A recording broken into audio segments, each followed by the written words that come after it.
A very quick garden update. There's not a whole lot to show. Getting on towards the end of the season. But I do have some peppers, finally. I have some poblanos. There's my biggest one right there. And there's several others, as you can probably see. And I'm just loaded with tomatoes. There's all kinds of green ones on the plants. Mostly on the other side here. But this one here is just starting to show some signs of maybe ripening up.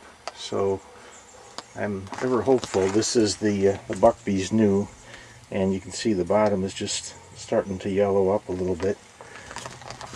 But I'm just loaded with them, and we've had some nice weather. We're going to have a whole nice week coming up in the temps in the 80s, which for us is totally unheard of. These are the red cherry tomatoes, and there's just all kinds of them going on here, but nothing ripe yet. Haven't picked a one. Over here, the kale is doing quite well. Haven't picked any yet, but I certainly could. I've just been too busy trying to keep up with some of the other stuff. There's a basil plant that I'm letting go to flower so I can save some seeds. That's a sweet basil, large leaf sweet basil. And bull's blood beets, I've picked some of those. They're very good. The golden beets back there. In fact, I had some of those for dinner last night. They also are very good. And I'm getting good sized beets now. Last year I had beautiful tops, but not much in the way of beets. This year I'm getting some real nice sized beets. And the onions are doing well. They're starting to swell out and head up. I guess you call it heading up, I'm not really sure. Bulbing up maybe. And I've been picking off the flower points because I want the energy going into the bulbs. So over here, more tomatoes. They're doing well. They're loaded with green ones again, just like the other plants, but nothing ripening at all. And oddly enough, they're both the same. These are the Oregon Spring. The tomatoes on this plant are all very small. And the tomatoes on this plant are what I would call more normal sized. I can't figure that out. They're both in smart pots, each in individual pots. And they're both in exactly the same planting medium, so I don't know why the difference there, but now I had a little more deer damage here. Apparently it was a little deer and he was behind these tomatoes, so the sprinkler didn't see him until he got over here, and by then he kind of chewed up my German giant radishes, but the radishes are still fine. They're big as can be, as you can see, and pretty well destroyed the two pepper plants that were in there, so I may give up on this one here because that's the only thing left in there, and it's certainly not going to do anything now. Clean it up and get it out of there. And we've had a tremendous crop of beans this year. In fact, I just picked some a second ago before I started the video to have for my dinner tonight. But this little patch of beans has just really produced this year. It's been quite amazing.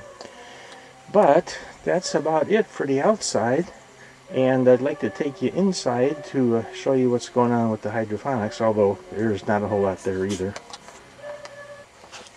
Before I do that, I had one more thing I wanted to say about the tomatoes.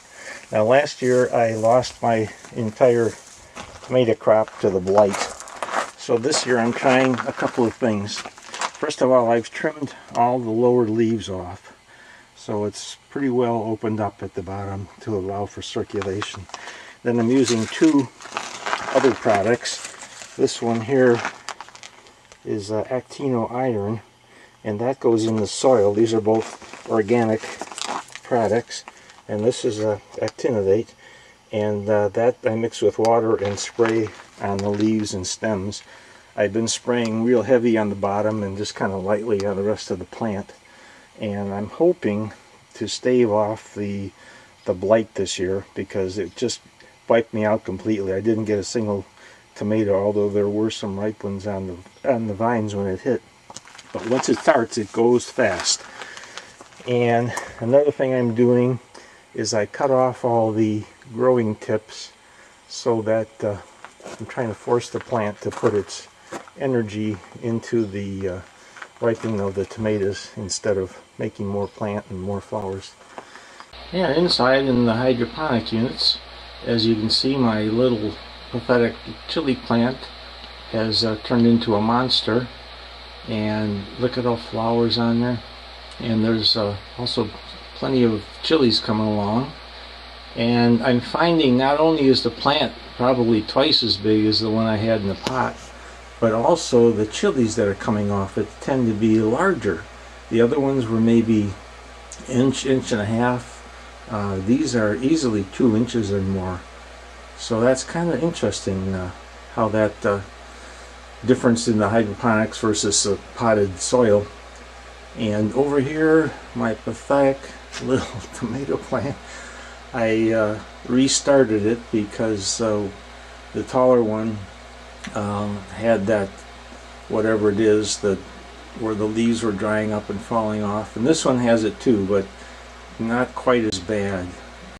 And over in the bin here, this is doing well. I just harvested a bunch of it yesterday to try out my new dehydrator, which by the way works wonderfully, and I'll probably be featuring that in a coming up video. But I have Italian parsley here in the back there. That's sage. Basil, I just cut that back. It was up to the lights and back twice already. This is thyme, and in the back is cilantro. And as I said, I just cut everything back to dry the sprigs in my dehydrator yesterday, so it's starting to fill in again, and I'm sure I'll get several more harvests out of this before it's done. And that's about it. So thank you for watching, and I'll see you next time.